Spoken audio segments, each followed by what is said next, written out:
Mañana voy a ser dinámico, pero también considerando la responsabilidad de que siempre la palabra de Dios es el platillo principal el día domingo.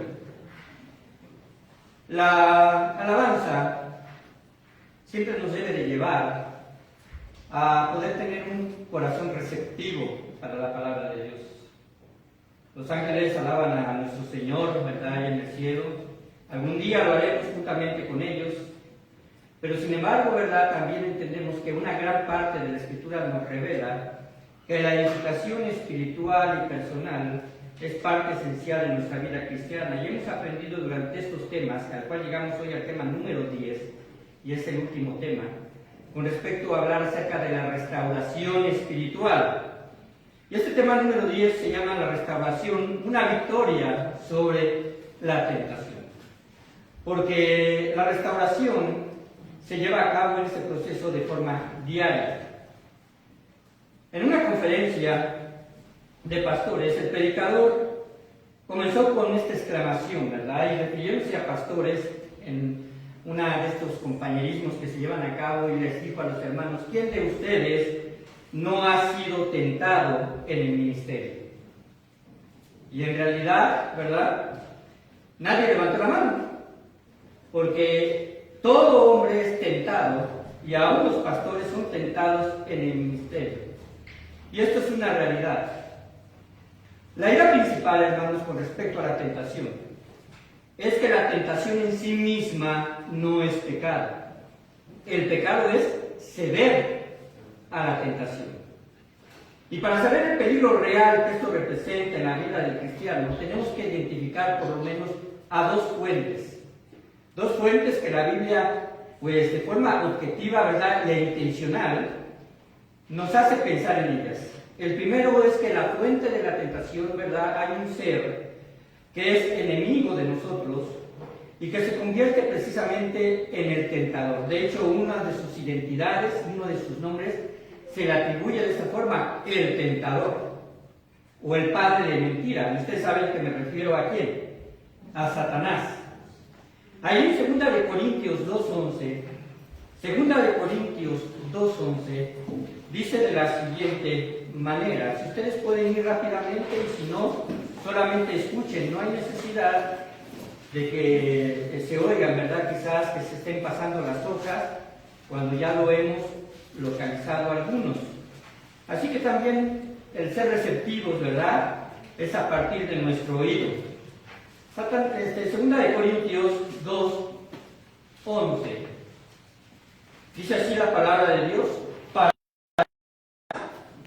no hagan ventaja alguna sobre nosotros, pues no ignoramos sus maquinaciones. No ignoramos sus maquinaciones. La palabra maquinaciones también se puede traducir como planes. Y aquí Pablo está hablando precisamente acerca en tu vida, hermano, y en mi vida. Yo creo, ¿verdad?, que todo gobierno terrenal, todo presidente, o no sé si quizás en algunos países donde todavía haya este tipo de gobierno de ser reyes, pero todo gobierno, ¿verdad?, o todo dirigente le gustaría saber los planes de su enemigo. Pero por las Escrituras conocemos los propósitos de Satanás y sabemos cuál es su identidad perfectamente. Él, metafóricamente hablando, ¿verdad?, podemos decirlo, susurra a nuestro oído, porque él quiere que caigamos en el engaño. Puede decirte a ti, ¿verdad?, en algún momento dado: véngate, porque se lo merece quien te ha hecho daño. Puede decirte también, ¿verdad?, quizás: no te congregues. ¿Para qué vas a la iglesia, verdad? ¿Para qué vas el domingo? Pueden encontrar ustedes una gran cantidad de justificaciones para no asistir a una iglesia. Una de ellas es que no es, ¿verdad?, vamos a decirlo, su obligación, porque aquí no se paga, ¿verdad?, como en un trabajo. En un trabajo usted se hace responsable, y además sabe de que si no está usted presente, bueno, con toda justicia le tendrán que descontar el día. Pero sin embargo hay una responsabilidad hacia nuestro Señor, porque el Señor nos ha rescatado de nuestra vana manera de vivir para transformarnos transformación, como la habíamos hablado precisamente en la anterior predicación del día domingo, es una transformación de la mente, es una transformación integral, de dejar todas aquellas cosas que nos han hecho daño y que están identificadas como la vida antigua para llevarnos a gozar de una vida nueva, porque estamos en Cristo Jesús. Así que el diablo puede estar también diciéndonos esto. Y en realidad su propósito para el cristiano, y quiero específicamente hablar con respecto a esto, para aquellos que nosotros hemos conocido al Señor Jesucristo como nuestro Salvador, es que Él quiere hacernos caer. En primer lugar, quiere hacernos caer. Y después, ser nuestro acusador.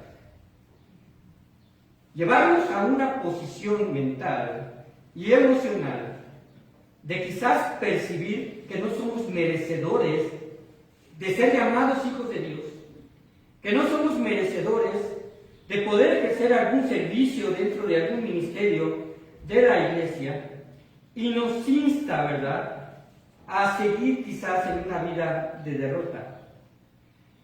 Quizás ustedes no han experimentado estar en arenas movedizas, porque no somos así como muy aventureros, ¿verdad? No somos realmente personas que nos vayamos a meter a algún lugar donde quizás desconozcamos. Pero quizás hayan ido a la playa. Y quizás dentro del mar, ¿verdad? Ustedes hayan estado ya cerca de donde, pues precisamente a una distancia no muy lejana de la orilla, pero cubiertos hasta media cintura por el agua del mar. Y si ustedes hacen un pequeño experimento y empiezan a mover sus pies sin dejarse flotar sobre la arena empieza precisamente a cubrir sus extremidades inferiores. Y hasta como que uno le gusta un poco, ¿no? Porque después cuesta un poco sacar los pies.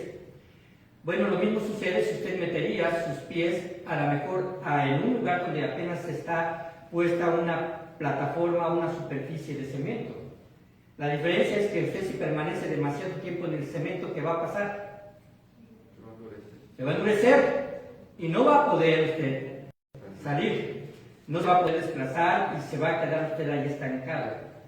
Esto es precisamente lo que sucede con la tentación. Parece ser algo suave, parece ser algo que podemos controlar, parece ser algo que simplemente con un empuje de nuestra fuerza nos podemos zafar de ellos, pero cuando permanecemos, ¿verdad?, en la tentación y damos paso a pecados que a veces parecen ser muy pequeños, que en realidad la Biblia no nos habla de pecados pequeños, pecados grandes. Todo pecado es desobediencia y todo pecado es rebelión y todo pecado desagrada a Dios. Pero sin embargo, ¿verdad?, nosotros a veces pensamos que por el contrario, ¿verdad?, no nos puede hacer daño. Puede llegar a endurecer nuestra conciencia y a evitar que salgamos de esa situación a tiempo. Así que quizás, ¿verdad?, las tentaciones más sutiles es cuando Satanás nos hace pensar que tenemos la razón. Cuando nos hace pensar que estoy actuando con razón, que hay justicia, ¿verdad?, enojarme con mi hermano. Y cuando la palabra de Dios dice, ¿verdad?, que cuando te enojes con tu hermano, aunque le llames necio, serás, ¿verdad?, culpado de juicio. Hermanos, en ocasiones, ¿verdad?, también Satanás nos insta a ver la paja en el ojo del hermano y ver la viga que nubla nuestro propio ojo. No juzguéis para que no seáis juzgados, porque con el juicio con que juzgáis, seréis juzgados, y con la medida con que medís, os será medido. ¿Y por qué miras la paja que está en el ojo de tu hermano, y no echas de ver la viga que está en tu propio ojo? ¿O cómo dirás a tu hermano, déjame sacar la paja de tu ojo, y he aquí la viga en el ojo tuyo? Hipócrita, saca primero la viga de tu propio ojo y entonces verás bien para sacar la paja del ojo de tu hermano. Una porción en donde nuestro Señor Jesucristo en Mateo 7, conocido precisamente como el Sermón del Monte, habla de forma muy dura, ¿verdad?, los corazones, porque nuestro Señor es incisivo, es intencional al hacernos llevar a reflexionar. ¿Cuán malo, verdad, puede ser precisamente el hecho de juzgar al hermano? La versión en el lenguaje actual dice así: ¿por qué te fijas en lo malo que hacen otros y no te das cuenta de las muchas cosas malas que haces tú? Es como si te fijaras que en el ojo del otro hay una basurita y no te dieras cuenta de que en tu ojo hay una rama. Cuando esto sucede, hermanos, cuando esto sucede, hemos perdido precisamente el objetivo de poder llevar a una persona a la restauración y por consiguiente no estamos siendo restaurados de forma también interior nosotros. Porque ¿en dónde debemos de comenzar? En nosotros mismos. Es como precisamente si nos convirtiéramos, mejor dicho, en supervisores, porque supervisamos lo que hacen los demás, ya sea tu esposo, tu esposa, hijos, pastor o iglesia en general. Pero en realidad no te das cuenta que quizás incluso somos parte del problema. La siguiente fuente que podemos nosotros por las Escrituras identificar como parte de la tentación o donde proviene la tentación es nuestra concupiscencia. Vayamos a Santiago capítulo número 1, versículo 13 al 15. Santiago 1, del 13 al 15.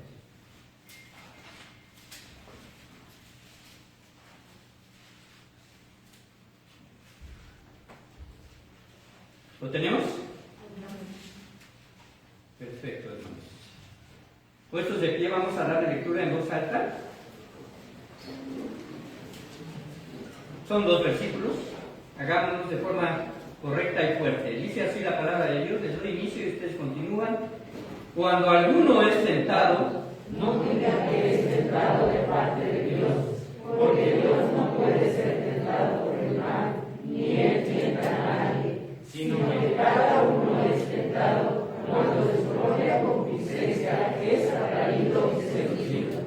Entonces la concupiscencia, después que le ha concebido, da a luz el pecado, y el pecado, siendo consumado, da a luz la muerte. Gracias, hermanos. Pueden sentarse.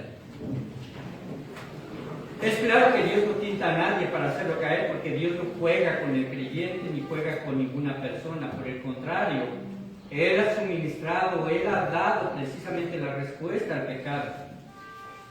Pero aquí menciona, ¿verdad?, una característica fuera de Satanás, y es la concupiscencia. ¿Qué es la concupiscencia? Ya lo hemos enseñado, es la inclinación que tenemos a pecar. La inclinación que tenemos a pecar. Es lo que utiliza Satanás, el pequeño empuje de nuestra carne para hacernos caer. Andrés, perdón, sí se llama Andrés su hijo, ¿verdad, hermano? Sí. Perdón, no te di la bienvenida, Dios te bendiga, hijo. Ajá. Vuelvo a retomar, el pecado no es un aliado, es un enemigo que debemos de combatir en nuestra propia carne. Debemos nosotros, hermanos, poder tener nosotros realmente una consideración y un análisis profundo de forma diaria para poder identificar aquellas cosas que nuestra carne nos hacen caer. Porque el pecado, hermanos, es un enemigo del creyente. Satanás es su espía, ¿verdad?, el cual nos va a llevar a que nosotros caigamos. Y la concupiscencia ataca nuestro carácter. Hemos identificado que en verdad que nuestro carácter es una actitud del desarrollo cristiano. No es lo mismo que el temperamento.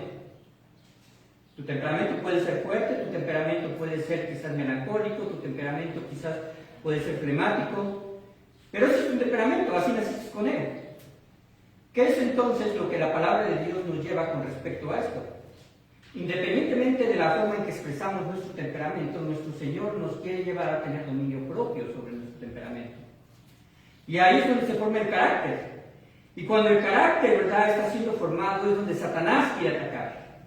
Es donde Satanás quiere precisamente hacernos debilitar en nuestras convicciones. Porque el patrón de la carne intenta convencernos de hacernos sentir mejor. Lo he dicho, ¿verdad? La tentación simplemente puede llegar a nosotros como una necesidad genuina, pero suplida de forma ilegítima, de forma en la cual no debe de ser. Nos dice internamente, ¿verdad?, la carne es algo que quizás necesitas y te hace caer. Y el enemigo puede ganar una batalla, pero no la guerra. Así que vamos a ver rápidamente cuáles son los aspectos para obtener victoria sobre la tentación. Número 1, considera lo serio que es el pecado. Considera lo serio que es el pecado.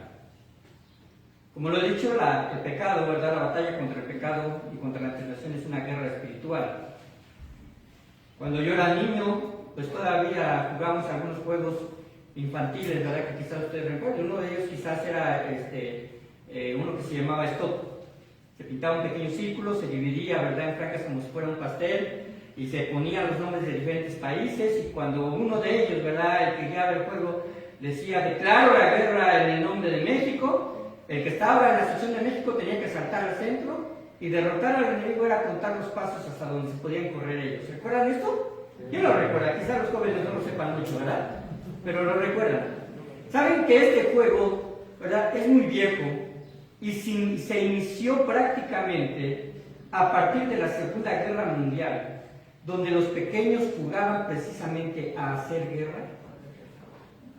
A hacer guerra.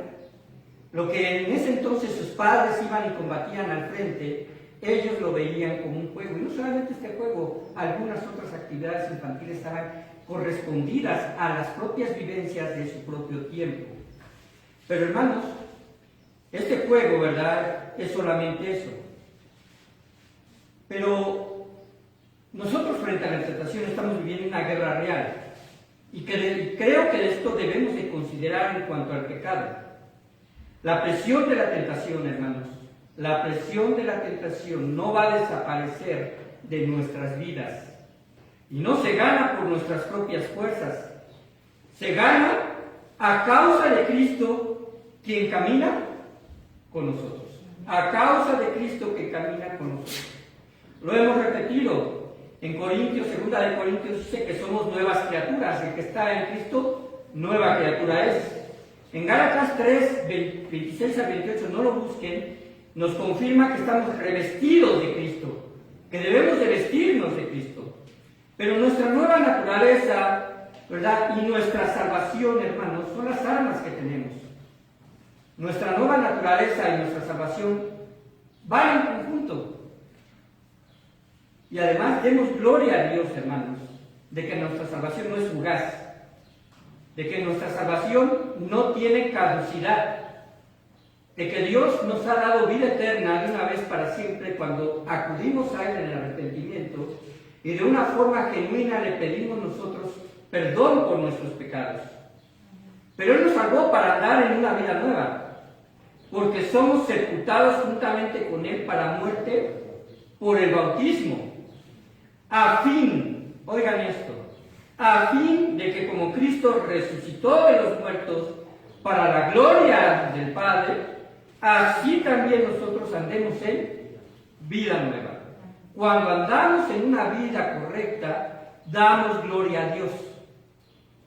Cuando andamos en una vida incorrecta, obviamente desagradamos a Dios y no le damos gloria. Esto nos habla que tenemos una nueva perspectiva para enfrentar la tentación. ¿Cuál es esa perspectiva?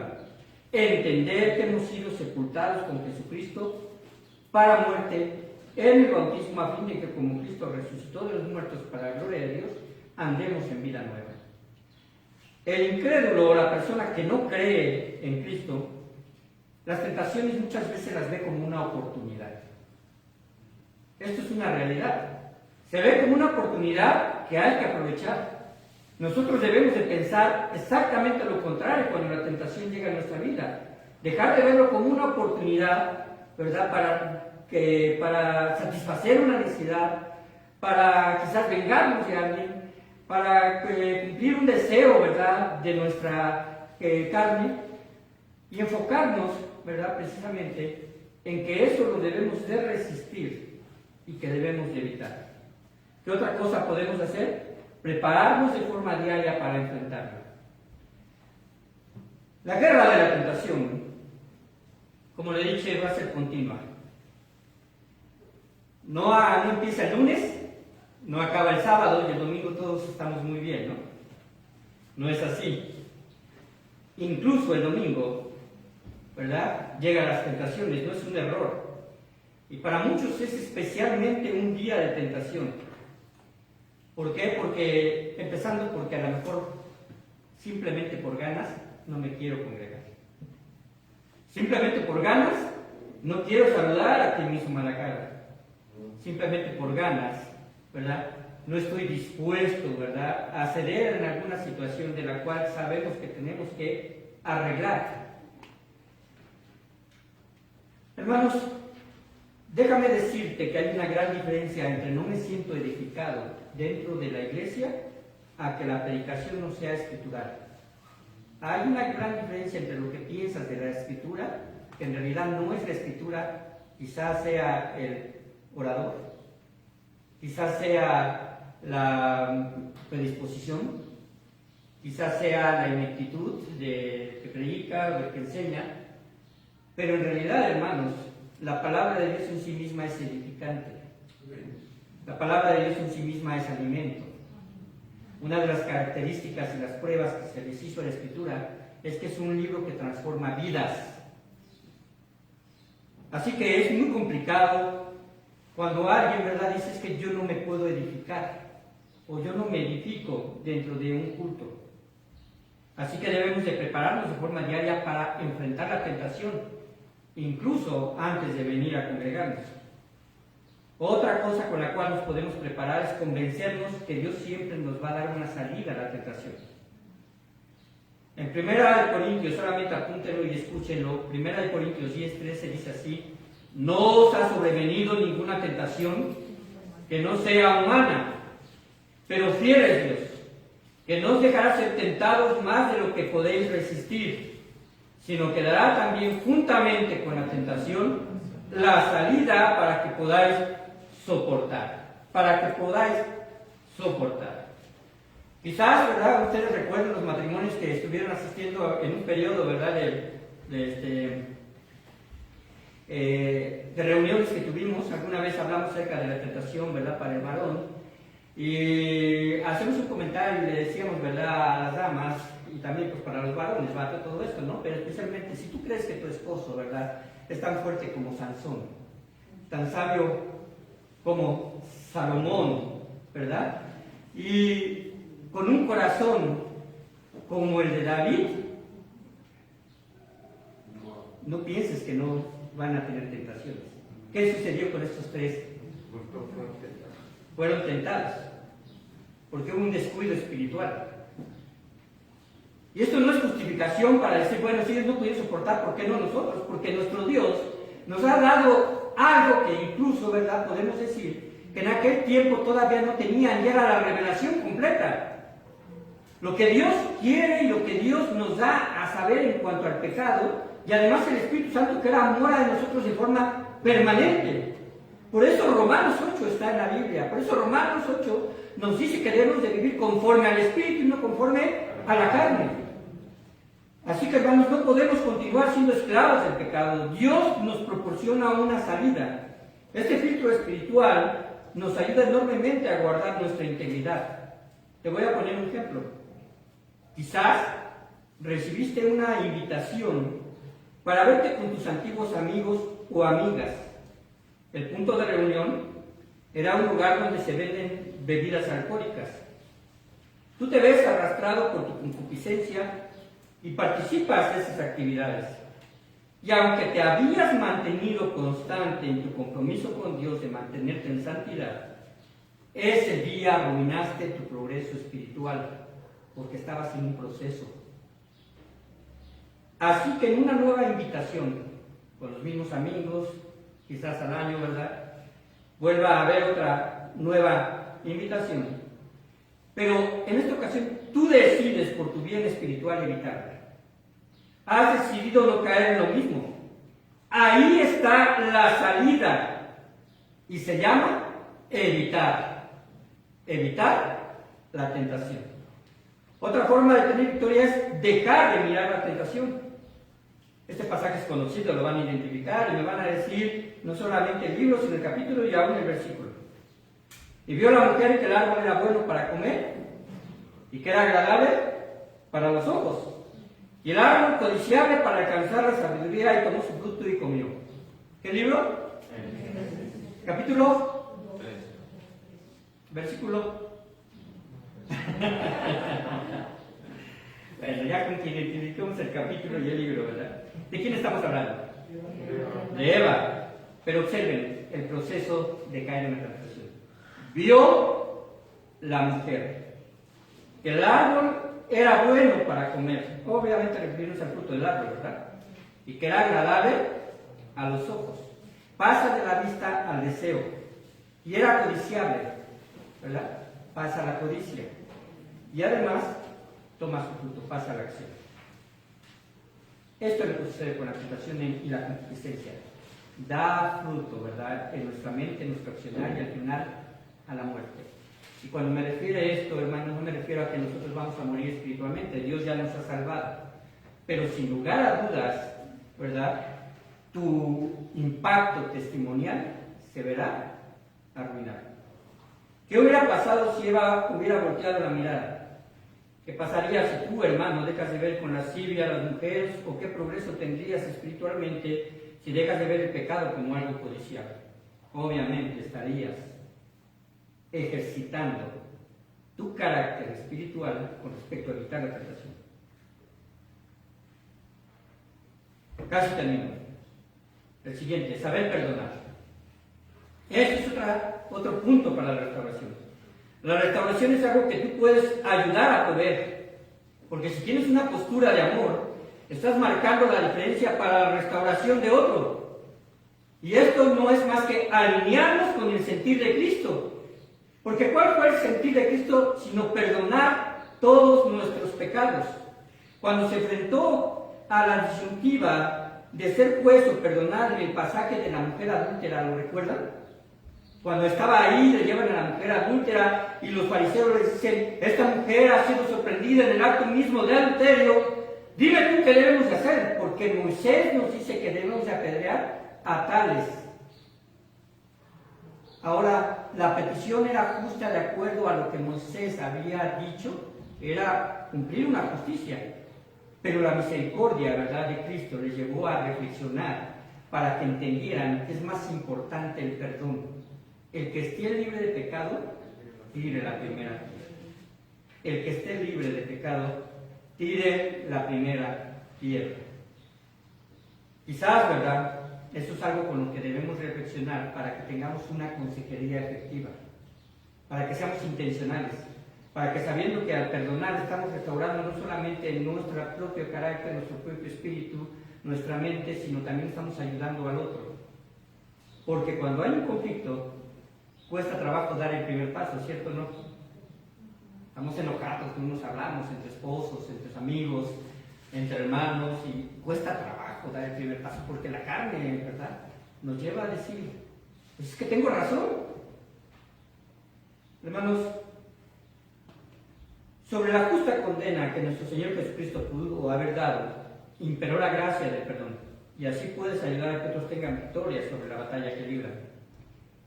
Último punto, convéncete de que en Cristo somos más que vencedores. En Cristo somos más que vencedores. Ustedes conocen la marca Nike. Es más, ustedes compran la marca Nike. Antes eran nada más tenis. En mis tiempos, traer los Nike era otra cosa, ¿no? Pero ahora ya hay ropa, artículos deportivos. Esta palabra Nike hace referencia a la palabra griega Nikos, que significa victoria, ¿verdad? Al diseñador, a lo mejor presentador de imagen, al publicista, ¿verdad?, de esa empresa, dijo: ¿saben qué? Esto hace alusión a ser vencedores. Vamos a ponerle Nike. Así que ahora cuando se ponga ustedes Nike, sienta ser vencedor, ¿verdad? Hermanos, esta misma palabra se utiliza en el Nuevo Testamento. Y es la palabra que se utiliza en ese pasaje donde dice: somos más que vencedores. Ajá. Y siempre que se utiliza en el Nuevo Testamento, describe la victoria proporcionada por Cristo al creyente. El Espíritu Santo nos ayuda en nuestra debilidad. Dice Romanos 8:26. Y de igual manera el Espíritu nos ayuda en nuestra debilidad. Pues ¿qué hemos de pedir como conviene? No lo sabemos. Pero el Espíritu mismo intercede por nosotros con gemidos indecibles. A veces pedimos, pero no pedimos como nos conviene, sino el Espíritu Santo la conforma a esa oración hecha al Padre por medio de los méritos de nuestro Señor Jesucristo, para que sea contestada de acuerdo a la voluntad del Padre. Voy a ponerles un ejemplo. ¿Qué va a hacer madurar más a un hijo en su carácter, en su responsabilidad, en darle en su carácter también tenacidad, el hecho de que le cumplamos todos los caprichos o que se los gane? Que se los gane, sin lugar a dudas, ¿cierto? Quizás usted en algún momento dado tiene todas las posibilidades de comprarle una bicicleta a su hijo y su hijo le dice: papá, quiero comprar una bicicleta, y usted le dice: ¿sabes qué? Ahorra. Cuando llegues a la mitad, yo te pongo el resto. Y entonces, llega a la mitad, usted tiene que cumplir su palabra, le pone el resto y compra la bicicleta. Pero ¿qué sucede? Saca la bicicleta, anda en la calle, ¿verdad? Y de repente por ahí ve a lo mejor a sus amigos, deja la bicicleta a un lado de la acera y se va y se le olvida la bicicleta, entra a la casa del amigo, regresa y no encuentra la bicicleta, se la robaron. Ajá. Primero, lo que sucedió es que le enseñamos, ¿verdad?, a nuestro hijo el valor del ahorro. Pero esta segunda oportunidad vamos a tenerle que dar precisamente ser intencionales en enseñarles el valor de la responsabilidad y el cuidado. Porque uno como papá va a decir: bueno, y mi hijo llorando, ¿verdad?, vamos a decirlo así, viene y llora porque papá me robaron la bicicleta, ¿qué pasó? Es que la dejé ahí y fueron nada más un momentito y así, ¿no? Y entonces, papá, cómprame otra bicicleta. ¿Sería correcto agarrar y decirle: aquí tienes los 8,000 pesos para que te compres tu bicicleta? O los 2,000, ¿verdad? Todo depende de la capacidad.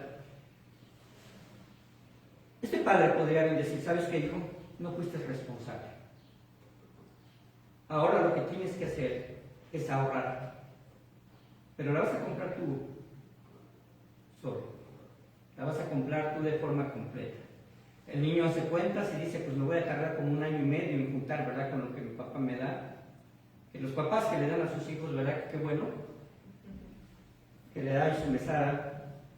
Y el niño se cuenta y dice: me voy a tardar mucho. A veces los procesos de enseñar los valores tardan mucho. Y en la vida de los creyentes también pasa lo mismo. Pueden llevar mucho tiempo batallando con la tentación, con un pecado, ¿verdad?, que se ha vuelto obsesivo, con una situación que se ha vuelto punzante. Pero sin embargo, ¿qué es lo que quiere nuestro Dios? Que nos alineemos a Él. Miren, creo que a veces como cristianos cometemos el error de combatir la tentación y el pecado con nuestras propias fuerzas.